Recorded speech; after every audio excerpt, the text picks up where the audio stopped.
जामिया गोलीकांड, अनुराग ठाकुर जिम्मेदार। Jamia teacher association पिछले दिनों नागरिकता कानून के खिलाफ जामिया मिल्लिया इस्लामिया के पास मुजाहरे कर रहे नौजवानों पर एक व्यक्ति ने गोली चला दी थी। आज रात फिर से लाल स्कूटर पर सवार दो व्यक्तियों ने हवा में फायरिंग करके भाग गए हैं। इन पर एफआईआर हुई है। इस घटना से कुछ दिन पहले सरकार के मंत्री अनुराग ठाकुर ने एक रैली से बात करते हुए देश के गद्दारों को गोली मारने की बात कही थी। इन घटनाओं से आक्रोशित जामिया मिल्लिया के टीचर एसोसिएशन ने सीधे तौर पर अनुराग ठाकुर को इसका जिम्मेदार माना है। इससे ज्यादा देश के खिलाफ कुछ और नहीं हो सकता कि देश के नागरिकों को हिंसा के लिए भड़काया जाए।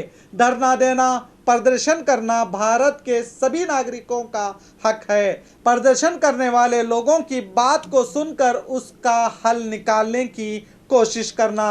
पहले भी देश में लाखों प्रदर्शन हुए हैं। शाहीन बाग कोई नई बात नहीं। अगर सरकार में बैठे एक मंत्री लोगों को गोली मारने के लिए उकसाता है तो बड़ी शर्म की बात है। ऐसे मंत्रियों को जरा संविधान और कानून की ट्रेनिंग देने की जरूरत है ताकि आगे कोई ऐसा ना कर सके।